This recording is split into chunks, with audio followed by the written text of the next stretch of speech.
Tu vas?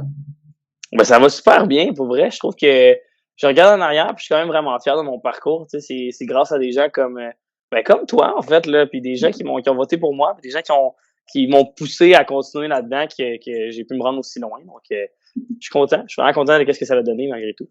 Pour ceux qui ne te laissent pas, est-ce que tu peux te présenter un peu avec une petite description de toi? Ben oui, donc moi c'est Jérémy, là, je sors tout juste de Star Academy. Avant ça, j'ai un groupe toujours qui s'appelle Mc12, qui a commencé un peu dans le funk pop, puis qui maintenant fait un peu plus de hip hop. On se promène dans les styles. C'est un band que j'ai depuis que j'ai 8 ans avec les mêmes gars, donc c'est un band de jeunesse qui maintenant passe à la radio puis qui marche super bien. Sinon, j'ai un projet country qui s'appelle le Blue Ridge Band, qui existe depuis 2 ans maintenant. Puis avant tout, puis qui va sortir leur premier EP bientôt, qui est toutes des compositions originales écrites par moi-même. Puis j'ai fait un Mixmania en 2011, quand j'avais seulement 13-14 ans. Donc j'ai quelques expériences. Sinon, j'ai fait à peu près peut-être 1000 spectacles au travers le Québec. Fait que ouais, je me suis promené un peu. J'ai deux, trois expériences en banque. Avant de faire Star Academy, tu faisais tel métier?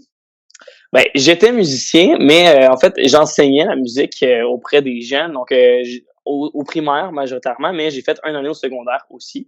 Donc, j'aime beaucoup enseigner aussi, puis transmettre la passion que j'ai. C'est aussi une passion en soi que j'aime bien faire. Quels sont les artistes qui t'inspirent le plus? Mettons, à l'international, je dirais des John Mayer de ce monde. Donc, tu sais, un bon guitariste, un bon chanteur, quelqu'un qui écrit ses propres chansons. Tu sais, c'est quelque chose qui m'inspire beaucoup parce que c'est des artistes complets. Donc, c'est sûr que c'est dans ce domaine-là que j'aimerais ça aller. Mais si on parle québécois, moi, je trouve que tous les artistes qui font leur carrière depuis 50 ans et plus, des Robert Charlebois qu'on a eu, des Daniel Bélanger qu'on a eu au début, c'est des gens qui continuent et qui perdurent la musique on dirait, est toujours bonne malgré les années. C'est vraiment inspirant de savoir que ces gens-là gardent encore le sourire, la même passion, puis qui trippent encore à faire leur métier. Ton groupe premier variété, avant de 30 secondes, avant le direct part, comment tu t'es senti ou comment tu as réagi? Je dirais, mettons 2 minutes avant le premier direct, je suis allé voir tout le monde, puis je leur ai fait un petit point là, un petit point à point, puis je leur ai tout dit, hey, on est-tu prêt? Tu sais, on refait Star Academy, on va avoir peut-être du public, allons changer le monde. C'est ce que j'ai dit à tout le monde, puis je pense qu'on a réussi quand même à montrer à tout le monde qu'on était capable de vivre une compétition, mais d'avoir tellement une chimie ensemble. Puis c'est sûr que dès que le direct embarque, là, il y a un stress, puis une adrénaline qui embarque, qui nous pousse à donner le meilleur show possible. Donc c'est assez spécial comme feeling. Qu'est-ce qui t'a motivé à t'inscrire à l'émission? En fait, moi, Star Academy, c'était un peu un but dans la vie. Moi, c'est ce qui m'a poussé pas ce qui m'a poussé, mais ce qui m'a inspiré à devenir musicien, en fait. Quand j'étais tout jeune, je devais avoir 5-6 ans, j'avais écouté la première édition de Star Academy. C'était Wilfred Leboutillier qui avait gagné. Il m'inspirait tellement, il jouait de la guitare, puis il chantait, il souriait, puis ça avait donc l'air le fun de chanter plein de chansons avec plein d'artistes comme ça. Puis je me suis dit, ouais, moi, un jour, je veux faire ça. Fait que, bon, depuis le temps, je me suis inscrit au cégep, j'ai écrit des chansons, j'ai appris à jouer de la guitare, j'ai grandi, j'ai eu mon propre parcours. Puis quand Star Academy est revenu, ben, je me suis juste dit, hey, je pense que je suis rendu à un moment où est-ce que je pourrais essayer de faire cette aventure-là. Puis finalement, ça a bien fait parce que j'ai appris plein de choses, puis ça a été super payant. Hier, au départ, je devais chanter Allumer le feu de Johnny Hallyday. Finalement, t'as changé pour Somebody Like You de Kurt Urban. Pourquoi t'as fait ce changement-là? Au début, je voulais faire Allumer le feu. En fait, c'est Grégory qui m'avait offert cette chanson-là. Il m'avait dit, je pense que si tu veux montrer ta voix, parce que cette fin de semaine, je voulais montrer que j'étais capable de chanter. Fait que c'était une chanson qui était quand même dure vocalement, qui est un certain défi à avoir. Puis il m'a dit, je pense que t'es capable de faire ça, puis si t'es capable de la honner comme il faut, ça va être impressionnant, tu sais.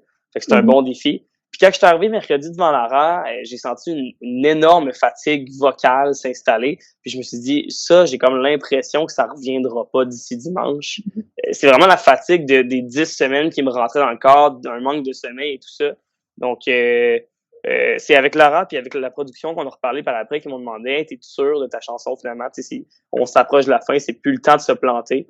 Fait que j'ai repensé à ça. Puis Greg m'avait aussi sorti Somebody Like You, que j'avais déjà fait en évaluation, puis qui m'avait dit pour vrai, cette chanson-là, tu l'as super bien, c'est toi, ça te représente, puis c'est une chanson que les gens aiment, puis tout. Fait que tu sais, ça, c'est super winner, tu choisis ce que tu veux. Fait que je suis revenu sur ma décision, puis je suis quand même fier parce que c'est quelque chose qui me représentait plus. Puis je me suis dit, si c'est pour être ma dernière semaine, bon, moi, je vais faire quelque chose qui dégage ce que moi je dégage. Donc, le plaisir de faire ce que je veux faire dans la vie, donner un show, puis sourire en faisant ce que je fais. T'sais. C'est ça qui était important pour moi. T'as fait Miss Mania il y a plusieurs années. Est-ce que tu trouvais que c'était similaire à Star Academy? C'était vraiment différent? J'ai vraiment trouvé ça différent. Pour vrai, les seules similarités, c'est que, bon, oui, on avait un show à monter, oui, il y avait des caméras, oui, il y avait des interviews. Donc, je dirais qu'il y avait peut-être ce côté-là qui se ressemblait. Oui, on rencontrait des artistes, mais Star Academy, c'était une école. Star Academy, c'était une école, tandis que Mixmania, c'était un trip de gang, c'était une aventure, puis tout le monde était vraiment axé là-dessus, sur le plaisir et tout ça. Tandis que Star Academy, on était là pour avancer, pour devenir des meilleurs musiciens et tout. Donc, vraiment, non, il y a une différence entre les deux. Parce que Star Academy, c'était vraiment pour nous élever à un autre niveau. C'était vraiment plus scolaire, plus des professeurs. Les artistes qu'on rencontrait, c'était pour nous donner des trucs. C'était beaucoup plus demandant physiquement aussi que Star Academy, que Mixmania. J'avais pas écouté ton année de Mixmania quand ça a passé à la télé, mais je l'ai écouté récemment sur YouTube. Okay. Et je me suis dit, avec Patrice Bélanger, vous avez fait une activité de patinage. Vous avez remis une rondelle de Daniel Brière. Depuis tu l'as pu encore? Absolument, c'est des souvenirs que ça, je veux pas oublier. Tu sais, c'est un beau moment de ma vie, Mixmania, quand même. Puis Star Academy, c'en est un aussi. Donc, il y a des choses que je vais vouloir garder, puis oui, c'est cette rondelle-là, je l'ai eue dans ma chambre pendant 10 ans. Maintenant, elle est plus dans une boîte maintenant, mais ouais, je l'avais gardée sur ma table de chevet longtemps. Si demain, les métiers de chanteur et musicien n'existeraient plus, tu ferais quel métier? Si le métier n'existerait plus, je doute que ça peut disparaître. En fait, je ferais quelque chose avec les gens où est-ce que je peux rendre les gens heureux. C'est ce qui me fait triper dans la vie, c'est de faire quelque chose puis que la personne qui est en face de moi, je la rends heureuse, tu sais. Je deviendrais peut-être humoriste, je sais pas. je ferais quelque chose devant le monde puis peut-être le théâtre ou tu sais, faire quelque chose pour les autres où est-ce que ça les rend heureux. Moi, ça me rend heureux. Fait que je ferais quelque chose de genre. Tu sais, être un enseignant, c'est un peu ça. C'est comme si dans ma tête, un enseignement, tu donnes un show, mais en donnant des leçons au travers de ça. C'est ça, être un enseignant pour moi. Tu sais. Je me souviens qu'à un moment donné, Audrey-Louise, Olivier, puis toi, vous jouez des petits tours, des petits pranks au début de l'aventure. Comment ça a terminé ce genre de tour-là? Comment on a commencé ou comment ça s'est terminé? Comment ça s'est terminé? Comment ça a commencé? Bon, ça a commencé avec Audrey-Louise, qui était comme ma belle-sœur à ce moment-là, qui se disait, bon, je peux pas ne pas y rien faire. Puis on m'a fait un prank, ensuite un autre, puis un autre, puis un autre, puis j'ai dit, hey, je vais me venger. Fait que là, il me fallait. Puis là, ils en ont parlé aux variétés. Puis là, finalement, c'est même la production qui s'est mise à m'en parler, qui fait là, ils sont rendus 2-3 contre toi de faire des pranks. Là, ce serait le temps que tu fasses quelque chose contre. Fait que là, je sais même pas si on l'avait vu, mais j'avais mis de la moutarde dans sa pâte à dents, puis il y avait il y a des choses que j'ai refaites en échange, mais puis après ça, je pense une semaine après la pâte à dents, Audrey-Louise a été éliminée. Ce qui a mis comme fin au prank, ce qui était particulièrement triste. Il y a quelque chose qu'on n'a jamais vu aussi, que des fois, Audrey-Louise, au Merz, elle aimait bien ça courir, puis elle criait « Attrape-moi! » Puis là, elle me sautait d'un bras, puis là, moi, je l'attrapais comme ça. Puis à un moment donné, je l'avais attrapée, puis je l'avais juste déposée dans une poubelle.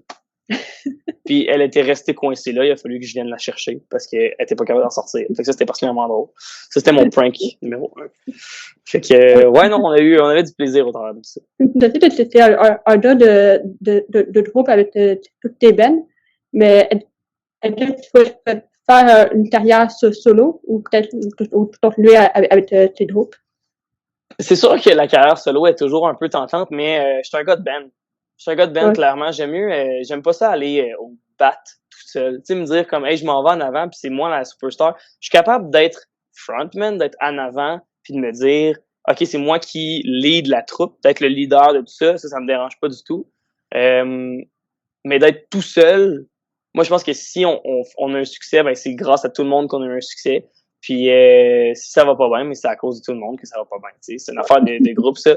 Puis je veux dire, Star Academy, c'était notre face qui était en avant, mais il y a plein de chansons que sans le band qui était en arrière, ben ça n'aurait pas sonné autant que ça. Puis moi, c'est quand même important, ça.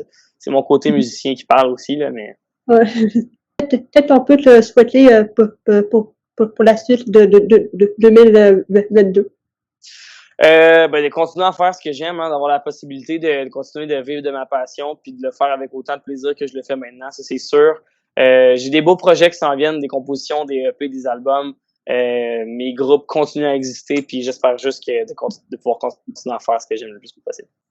Un gros merci encore pour cette entrevue-là, puis c'est sûr qu'on va se voir en show cet été.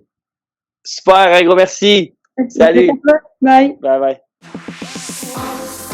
On pourra changer le monde, s'inspirer à chaque seconde. C'est un nouveau départ, une nouvelle chance. On pourra chanter ensemble. Voici une idée, si ça sent.